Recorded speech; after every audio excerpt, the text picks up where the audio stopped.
Bonne arrivée grande sœur, comment ça a été le voyage? Ça s'est bien passé ici, tout va bien j'espère. Tout va bien ici, tout le monde se porte bien. Et les cours à l'université, comment ça se passe? Ça se passe bien, les choses commencent à s'améliorer. Je me fais également des amis, en tout cas tout va bien. Dieu merci, je suis très contente pour toi. Grande sœur, dis-moi, est-ce que tu vas bien maintenant? Tu es maintenant guérie? Ça commence à aller par la grâce de Dieu. Je suis vraiment pressée de te voir enceinte. Dieu le fera par la grâce de Dieu. Amen, je le crois fortement. Tu vois souvent la voisine? Il y a longtemps que je ne la vois pas, c'est son mari qui vient souvent ici. J'aurais appris qu'elle a quitté son mari pour un autre homme. Je lui avais parlé, elle ne m'a pas compris. Comment tu peux quitter ton homme et tes enfants, à cause d'un autre homme? Elle n'est pas vraiment intelligente. Vraiment, ce n'est pas intelligent de sa part. En tout cas, elle va récolter ce qu'elle est en train de semer. Dis-moi qu'est-ce que tu as cuisiné, j'ai faim. Faut me servir. D'accord grande sœur. Comment ça s'est passé avec la décoratrice? Tout s'est passé, je te trouve assez bizarre, qu'est-ce qui ne va pas? Tout va bien, ou bien il y a un problème? Non, puisque je te trouve un peu froid. Non t'inquiète, tout va bien. Je vais te poser des questions, et je veux que tu me répondes sincèrement. Tu me fais peur, dis-moi qu'est-ce qu'il y a? Pourquoi tu m'as menti? De quoi tu parles? Je te demande pourquoi tu m'as menti, réponds-moi.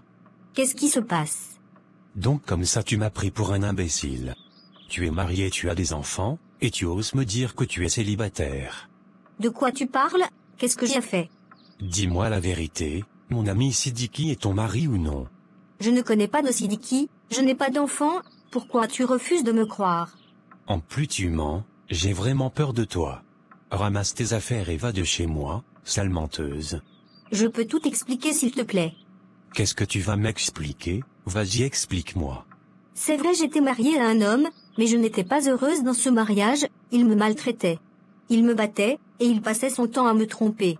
C'était vraiment difficile pour moi, je passais des nuits blanches à pleurer. C'est ainsi j'ai fait ta connaissance, et nous avons commencé à parler, et tu étais présent pour moi. Tu n'hésitais pas à m'aider quand je te sollicitais, puis quand tu m'as proposé d'être ta femme, vu que tu me traitais bien, je ne pouvais pas refuser. C'est pourquoi j'ai dit que j'étais célibataire sans enfant, parce que je ne voulais pas te perdre. Je t'aime beaucoup, je n'ai jamais aimé un homme comme je t'aime, s'il te plaît ne m'abandonne pas. Je ne pourrais pas vivre sans toi, prends pitié de moi, c'est vrai que j'ai mal agi, mais s'il te plaît pour l'amour de Dieu pardonne-moi. Ne m'abandonne pas s'il te plaît. Tu es une grosse manipulatrice, tu veux jouer la carte de la pitié avec moi, mais ça ne marchera pas du tout. Mon ami m'a tout expliqué, même ton voisin il m'a aussi expliqué. Tu as quitté ton mari, parce qu'il ne pouvait plus s'occuper de ta famille. Tu l'as quitté parce qu'un autre homme t'a proposé le mariage, et tu voulais aller en Europe. Tu crois que vraiment je vais épouser une femme qui a trompé son mari avec moi? Si tu as pu tromper mon ami avec moi, tu vas aussi me tromper avec un autre homme. Le chien ne change jamais sa manière de s'asseoir, de plus tu as 2 enfants que tu m'as cachés. Je ne peux pas épouser une femme qui a déjà 2 enfants, je n'ai pas fait toutes ces années d'études pour venir épouser une mère célibataire, donc c'est mieux d'aller supplier ton mari pour qu'il te reprenne. Si tu m'avais dit la vérité dès le départ, je t'aurais épousé, si tu étais réellement célibataire je t'aurais épousé, mais tu es marié à mon ami, je ne peux jamais le faire, et je regrette sincèrement d'avoir couché avec toi, parce que tu es la femme de mon ami. Donc il n'y aura plus de mariage, sors de chez moi. S'il te plaît pardonne-moi, que serais-je sans toi? Sors de chez moi tout de suite.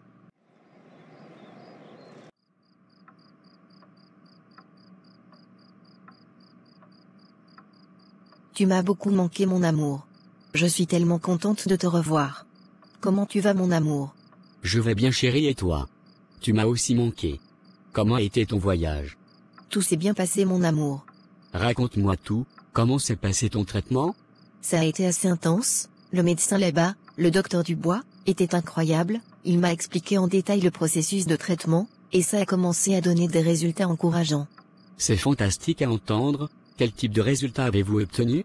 Nous avons réussi à obtenir plusieurs ovocytes matures et à réaliser une fécondation réussie, maintenant, nous attendons avec impatience l'implantation des embryons. C'est vraiment une excellente nouvelle, je suis tellement heureux que les choses aient commencé à progresser pour nous. Comment s'est passé ton séjour en France en dehors du traitement?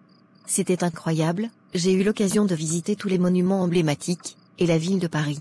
Je suis content que tu aies pu profiter de ton temps là-bas, ça t'a permis aussi de souffler. C'était vraiment spécial, mais tu sais, tu m'as manqué chaque jour où j'étais loin de toi, je suis tellement reconnaissante de t'avoir comme mari, tu es mon rocher dans les moments difficiles. Tu me fais fondre, tu es ma force et mon inspiration, nous sommes dans cette lutte ensemble, et je ne te laisserai jamais tomber. Merci mon amour, nous avons traversé tant d'épreuves ensemble, mais je sais que nous en sortirons plus forts, nous avons encore un long chemin à parcourir, mais je suis confiant en notre avenir. Moi aussi mon amour, nous avons déjà surmonté tant d'obstacles, et je sais que nous pouvons surmonter celui-ci aussi. Dis-moi comment ça va au boulot, est-ce que tout va bien pour toi? Ça va plutôt bien en ce moment, le travail est un peu stressant comme d'habitude, mais dans l'ensemble, tout se passe bien, merci de demander.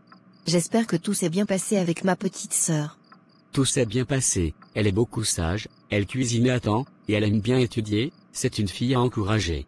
Dieu merci, elle est quand même respectueuse, je suis contente que tout s'est bien passé ici. Par contre il y a le voisin qui lui fait la cour, il lui avait même acheté un téléphone, je lui ai demandé d'aller lui remettre son téléphone, que j'allais lui acheter un autre téléphone. Tu as bien agi, c'est encore une petite fille, elle doit étudier d'abord. Je vais en parler au voisin. Ne t'inquiète pas, je lui ai déjà en parlé et il a compris. Merci beaucoup chérie. Paraît-il que sa femme l'a finalement quitté. Oui, chose bizarre, celui pour qui elle a quitté son mari est l'ami de son mari. Ah bon, raconte-moi les choses. C'est avant-hier ils ont découvert la vérité, donc elle a tout perdu. J'avais parlé à Finda, si elle m'avait écouté, elle a finalement tout perdu. C'est vraiment dommage pour elle.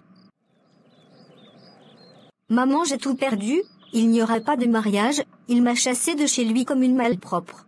Donc ils sont vraiment des amis, ils se connaissent réellement? Oui maman, ce sont des amis, Mustapha sait toute la vérité. Il sait que je suis mariée et que j'ai 2 enfants, il n'a plus confiance en moi. J'ai perdu mon mariage, et j'ai perdu aussi ce mariage, j'ai gâché ma vie. Calme-toi ma fille, on va trouver une solution, sinon ça sera la honte pour nous. Les gens sont déjà informés de ton mariage, et ils savent que ton mari vient de l'Europe. Ça sera la honte pour nous, je connais un féticheur qui peut nous aider à l'envoûter pour qu'il t'épouse. Ne t'inquiète pas, dès demain on ira à Massanta, pour régler ce problème. Ça ne peut pas finir comme ça, tu vas l'épouser, et il va t'emmener en Europe. Tu as laissé ton mari et tes enfants pour lui, donc s'il ne veut pas t'épouser de lui-même, il le fera de manière spirituelle. On ne vient pas jouer avec ma fille pour partir. Ne pleure même pas, ta mère est là pour toi.